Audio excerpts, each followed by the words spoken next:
आज आपण अगदी झटपट 5 मिनिटात तयार होणारा मँगो शेक कसं बनवायचा ते बघणार आहोत.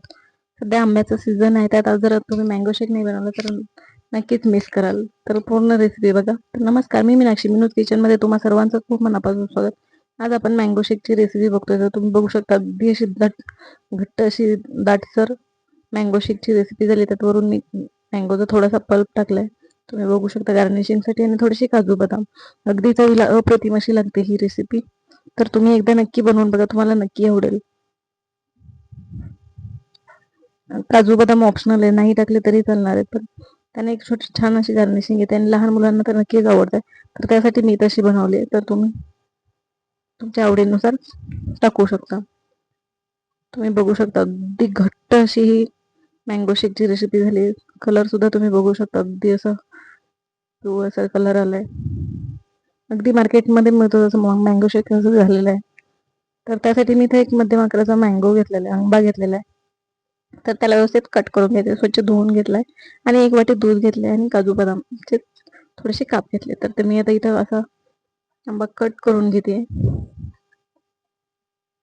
तर त्याचे छोटे छोटे काप करून मी तो आंबा मिक्सरला फिरवून घेणार आहे. तर तुम्ही बघू शकता अगदी मी तर केसर आंबा घेतलेला आहे. अगदी झटपट अशी तयार होणारी रेसिपी आहे. तर या पद्धतीने मी काप देऊन आंब्याचा पल्प काढून घेतलाय. तुम्ही बघू शकता अशा या पद्धतीने मी आंब्याचा पल्प काढून घेतलाय. दोन्ही साईडचा व्यवस्थित असा काढून घेते मी. त्यात मी 4 ते 5 काजू घेतलेले आहेत, ते व्यवस्थित त्यात मिक्स करून घ्यायचे. ते पण आपण त्यात फिरवून घेणार आहोत. आणि अगदी थंड असं चिल दूध घेतलंय मी तर, अगदी फ्रीज मधलं थंड, एकदम थंड असं दूध आहे. त्याच्यामुळे मँगो शेकला एक छान चव येते. तर आता आपण हे मिक्सरमध्ये फिरवणार. त्यात थोडीशी मी इथं 1 चमचा साखर टाकली. इथं केसर वापरते, केसर आंबा वापरले त्याच्यामुळे तो गोड आहे, त्याच्यामुळे मी अगदी 1 चमचा साखर वापरली आणि ते व्यवस्थित असं फिरवून घेतले. तर तुम्ही बघू शकता अगदी असं दाटसर असं घट्ट अशी रेसिपी आहे. त्यात थोडेसे आंब्याचे कण सुद्धा आहे, त्यामुळे ते एकदम छान लागतात दाताखाली खाताना. तर वरून पण मी थोडीशी गार्निशिंग करते. तुम्ही बघू शकता या पद्धतीने मी गार्निशिंग करून घेतलंय